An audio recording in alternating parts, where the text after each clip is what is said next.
So, yeah, this presentation is mainly going to be about my doctoral research, which took place in the Dutch Caribbean. And I did an interdisciplinary PhD, but in the interest of some facts that I will have to say later, I'm mainly an archaeologist, but my specialism is in human remains analysis. And I also used oral history for my doctorate as well. So I cross into those three disciplines, but of course, they also cross over into anthropology, sociology, the history of medicine, and lots of other different areas as well. So while I was doing this research, I was aware that there were a lot of sort of colonial pitfalls that I might fall into. And for that reason, I wanted to do the research in an ethical and decolonial manner. But despite the fact that I set out at the beginning with these goals in mind, I still encountered some challenges. So what I'm going to do today is just sort of show you some of the challenges that I encountered and talk about ways that we can fix them. Obviously, I have a research standpoint myself, but I'm also hoping that the things that I say will be useful for science managers and like research group leaders as well. So first of all, I'm going to introduce you to the research area because I am pretty sure that most people have not heard of the Dutch Caribbean.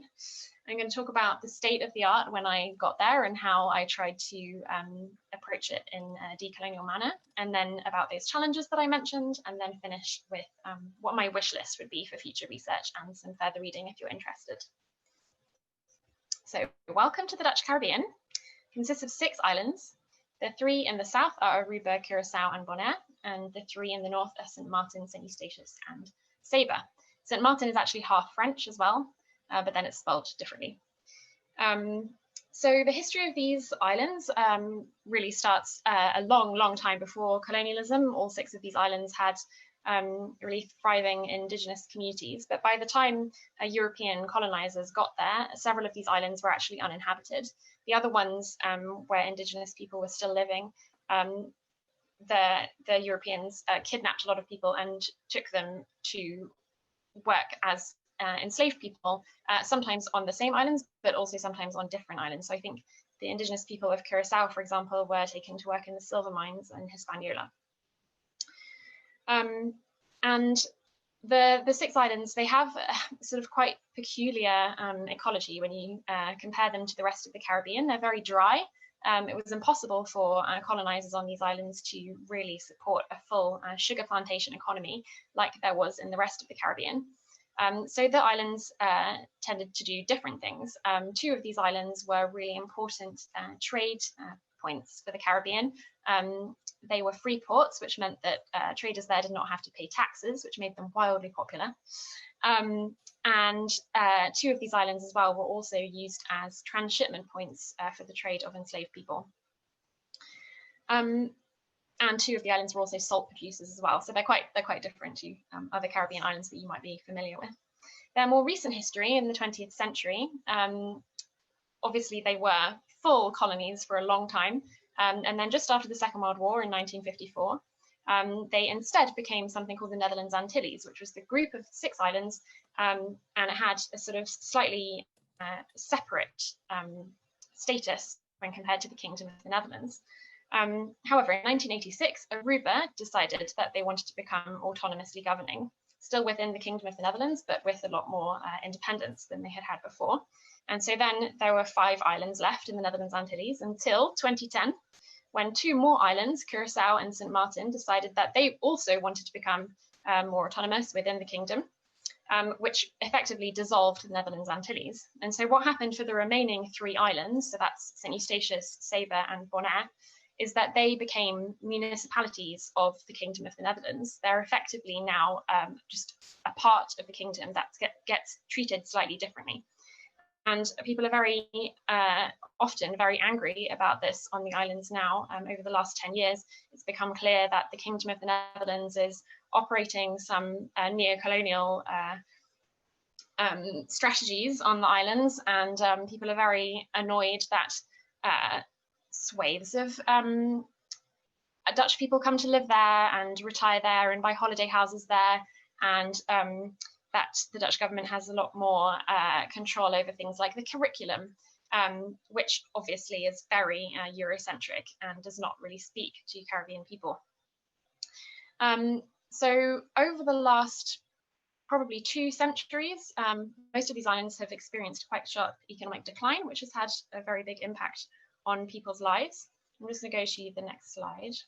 And then more recently even, so within the last few years, there have also been the added challenges of things like the crisis in Venezuela, which has had a big economic impact on islands like Curacao. And more recently still, the COVID-19 pandemic has really impacted the tourism industry. And there are a lot of other sort of lasting social and political problems on the islands that you can trace back to the era of slavery. And I've just listed some of these problems here, which I think are illustrated quite well by this photograph. This is a photograph from Bonaire in 2009. On the right-hand side, you can see these little huts. These were huts by the salt pans that enslaved people would sleep in. And they're absolutely tiny. I should have included a scale, but they're not big enough to stand up right in. You have to crouch down, and 6 people were to have slept in each one of them. So these buildings are a real symbol of oppression in Bonaire. And then they're standing right next to this big white wall that you can see in the background, which is the boundary of a very wealthy home. And so this is sort of really sums up this sort of juxtaposition between wealth and a history of oppression that you can observe in the islands today, and still a lot of inequality.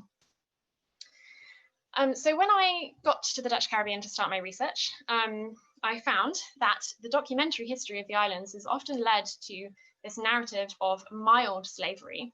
Now, clearly this has been derived from historical documents written by white men who were enslavers, and they had a vested interest in portraying slavery on these islands as better than in other places. I think historians have also used the word tranquil to describe the relationship between enslaved people and enslavers on these islands. And this is clearly a very rose-tinted point of view. And it has been beneficial for white Dutch people to perpetuate this view because it protects their view of the Netherlands as small and innocent. And many people, for example, still refer to the period of most intense slave trading as de Gouden Eeuw, which means the Golden Age. And this problem, if you want to read more about it, is explained very well in Gloria Wecker's 2016 book called White Innocence, which is available in both English and Dutch. But then there were more problems.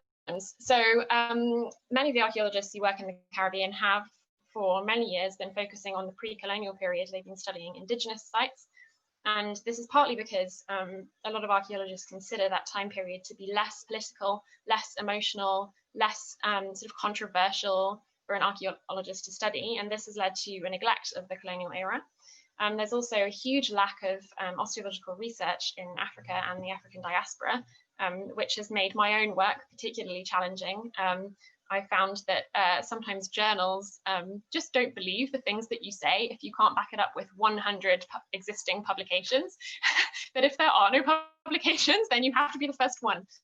And then finally, in the past, researchers, not only in archaeology, but also in other disciplines like anthropology and sociology, have not always developed good relationships with the community. And I had a similar experience to, I think it was Kate who mentioned that some of these populations are overstudied. And I was told before I went to one of these islands that no one would talk to me because they had already been interviewed too many times before. Luckily, I didn't find that that was the case. I do think that slavery is one of those topics that a lot of people avoid because it is so emotional and so political and very sensitive. So I think perhaps that's one topic that hasn't been gone over 1 million times before by researchers. So yeah, I was really glad that I got there and people were still enthusiastic about my research. But yeah, the previous relationships that I've heard about from people on the islands have definitely sort of included very exploitative relationships and relationships where researchers did not communicate well. So what I tried to do with my research project was to look at the topic of slavery in 3 of these islands in a way that would talk back to this sort of dominant narrative of mildness and tranquility. And I wanted to use data sources that did not rely on the words of dead white men. So I used archaeology, osteology, and oral history to do this. And that was one of the ways in which I tried to decolonize this research. But then in addition to that, I also used a theoretical approach that I thought would help with this. I actually used subaltern studies, which is a part of post-colonial theory. And that really focuses all of your interpretations onto the enslaved person instead of onto the economy or administration, which I find that historical studies often end up focusing on when they say they're going to focus on the enslaved person. And yeah, interdisciplinarity, as I mentioned before, these were the 3 disciplines that I worked in. And then I used thematic analysis of qualitative data. And I thought this was really important because use of historical documents has also funneled historians down a path of numbers and counting when it comes to this topic, and statistics as well. And although those things are very helpful, the thing that they lack really is sensitivity to this very emotional topic, and they lack nuance, and they lack really a humanity, a way to understand how people were enslaved, because this is a process that happens to people, you know, on a very, very personal level, and it's difficult to understand that if you're just looking at one enormous number in front of you. So I wanted to move away from that. And there were some other ways that I also tried to decolonize my research as well. The next one was reflexivity. So this is a part of many post-colonial theoretical approaches. It encourages you to examine the effects of your different identities on your data and your interpretations. So on the right-hand side here, you can see a list of various of my different identities, and clearly most of them are very privileged identities. But on the other hand, I'm also a woman and I have Caribbean heritage. And this picture here actually shows the house that my dad was born in Bonaire. It's not there anymore. It's been turned into a car park. Last time I went to Bonaire, it wasn't there. It was really sad. But yeah, so I have this sort of family link to the islands. And I also speak Dutch, and I understand a lot of Papiamentu, which is the local Creole language. So I found when I was doing my research that I had to tread the whole time this very sort of thin line between emotion and objectivity. And that was quite a challenge. And in order to do this effectively, I kept a diary. So every time I did an interview with someone, every time I interacted with my osteological data or my archaeological data, or I just went out and met people, or I read a book that made me think, I would write a diary entry about it and talk about how I thought my personal perspectives were affecting how my research was going. And I still do that, actually, even though my PhD is over now. Every time, you know, I read a book that I think is really relevant, I will write something about it, and I think it really focuses your thoughts. And then another way I really tried to decolonize was through stakeholder engagement. So obviously I was doing interviews with people for oral history, and that meant that stakeholders were actively involved in the generation of my data, but they were also involved in the interpretation of my data. So what I did after I transcribed each interview and after I'd started the preliminary thematic analysis was I sent reports to my interviewees, basically saying, here's what I think. If you don't agree, please tell me. And that was quite effective. I got into some really interesting conversations with people that way. And I also gave public lectures quite often, workshops. I engage with news media. You can see an example in the middle here. And most recently, I ran a focus group in Curacao as well. However successful these methods were, I don't think they were enough. And this is one of the benefits of having a hindsight of the PhD is I think if I was going to do this again, I would lean much more heavily on stakeholder engagement than I did in reality. And one of the reasons for this is that as someone who didn't grow up on these islands, I was slightly unaware of some of the best ways to communicate with people. And I'm going to go into that in a little bit more detail in a bit. So these were some of the unforeseen challenges that I encountered. Starting from the top, I found that there's a real resistance from universities and funding bodies if you say that you're interdisciplinary. Oh dear, I mean, people say that they want this, and then when you put it in front of their face, they don't want it. I found that a lot of funding bodies just sort of palmed me off by saying, oh no, you're not our responsibility because you're interdisciplinary, goodbye. So that was unhelpful. Secondly, I found that even amongst other Caribbean scholars, and this is quite shocking, there's there's still an enormous misunderstanding of Caribbean research issues. And one of the reasons for this is, I think, that the advertising for tourism in the Caribbean has been so wildly successful. A lot of people, when they think of the Caribbean, they think of a lovely white beach and a palm tree and a cocktail, and that's all they really know about this region of the world. And it's just not an accurate viewpoint. So I also encountered that as a problem with people trying to understand what I was doing. Thirdly, my university had standard ethics forms, participant information sheets, and consent forms for the interviews, which at the beginning of my PhD I just accepted without question, because I didn't have very much experience. But I actually found that they were not suitable for the region that I worked in, and this was because they really used quite complicated UK English that I think even a lot of English people would not be comfortable with, but was certainly not appropriate for the Dutch Caribbean. I mean, this is a region where a lot of people don't have English as a first language, and if they do, then it's not UK English, it's Creole English. Next, the format of the doctoral research did not really allow for a full focus on stakeholders from the very beginning, and this is something that I would definitely do in my next project. The focus group that I mentioned on the previous slide, I actually ran last year in Curacao, to ask people what they find most important to interrogate about slavery on their island. The negative history of previous researchers, as I mentioned before, has really damaged relationships between stakeholders and scientists, even to the point where it actually completely stopped me from interviewing some people. I mean, it's totally fair enough. I think if I was in their position, I would make the same decision. If you've encountered a scientist before who's completely wasted your time, then you're not going to be inclined to do something for another one.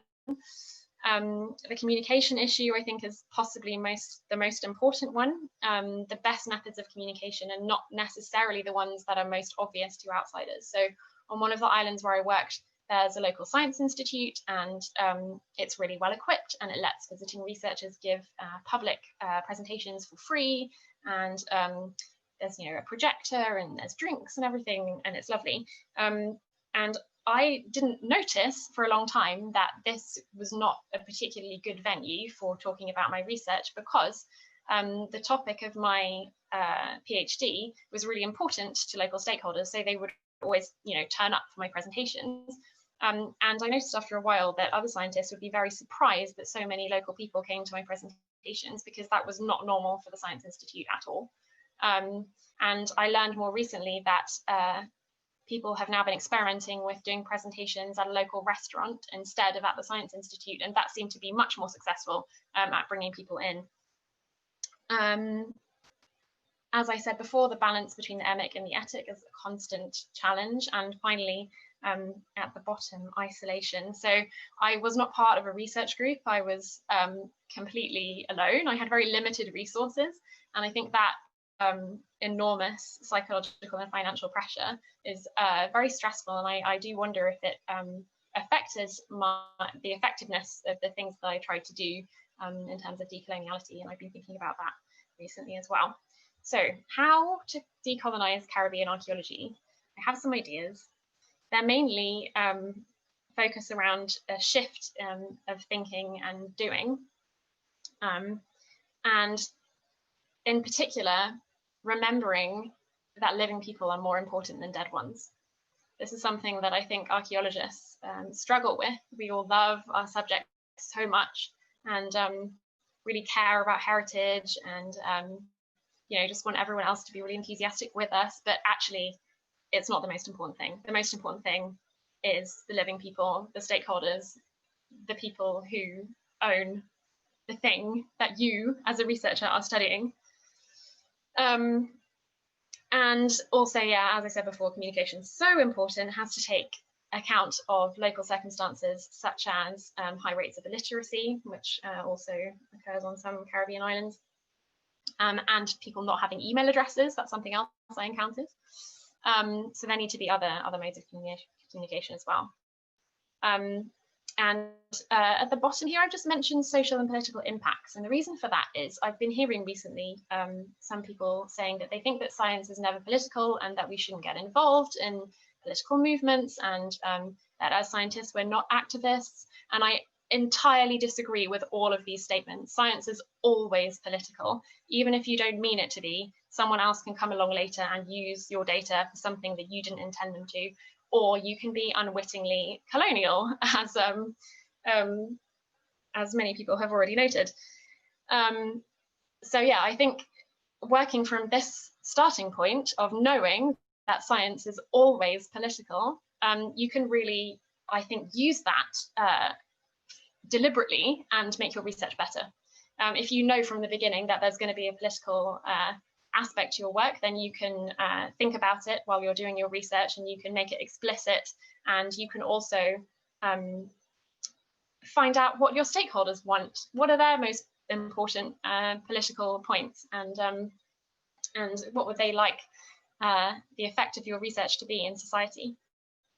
So I think that stakeholder engagement really makes research way more effective.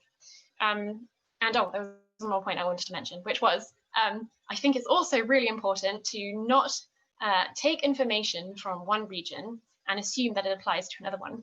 Because I've also encountered researchers who worked on, for example, plantation archaeology in the United States of America, would assume that situations there were the same as in the Caribbean, and that's not true at all. They're completely different. And I would say even within the Caribbean, there's so much diversity between the islands, economically, socially, politically, culturally, in almost every way. It's really important not to make these assumptions that are brought in from other areas. So what would my wish list be for science managers and funding bodies? First of all, I'd really like it if we could tailor standard procedures to the context of our research without universities really freaking out. I'd really like some structural and cultural support for interdisciplinary research, which I think, you know, we've been doing interdisciplinary research for a long time and it's still not really supported, which is quite shocking. And it's also at this point, I think, important to mention that disciplinary boundaries are in themselves colonial. So that's another thing that really needs deconstructing. And finally, financial support. So I would have loved to run more events during my PhD, but there just was no money for it. And that was a really big shame, something that I'd love to go back and do more of. Open access obviously costs money, and so do translations. And that's something that's really important to me as well. One of my most recent publications has been translated into Papiamentu as well, which I'm really happy with. So the way forward, I think the main takeaway points are: be prepared to be really uncomfortable and to make people angry, and but hopefully you're only making the correct people angry.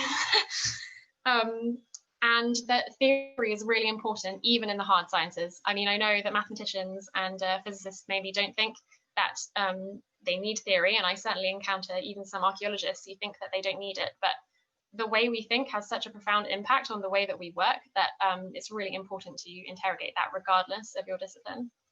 And I think, yeah, research should really make the world a better place. So thank you to all of the people who helped me with my research, in particular the interviewees. And I've just noted a few different publications in case they're useful for you. The top one is mainly about Curacao. It's by Rosemary Allen. She's an amazing anthropologist from the island. Second one is just an introduction to post-colonial studies. Below that, there's an introduction to qualitative research. And then below that, an article about ethics in archaeology, which is also very closely related to decoloniality. And then the last one at the bottom is the Gloria Wecker book that I mentioned. And if anyone wants to email me, you're welcome to on this address. And I have one more slide, sorry. So I have to do the obligatory book plug. This is my book. It's based on my PhD thesis, but it's not the same because no one wants to read a PhD thesis. I rewrote it. So it's structured around 23 objects or skeletons, which I use to tell stories about slavery in the Dutch Caribbean. And yeah, thank you for listening.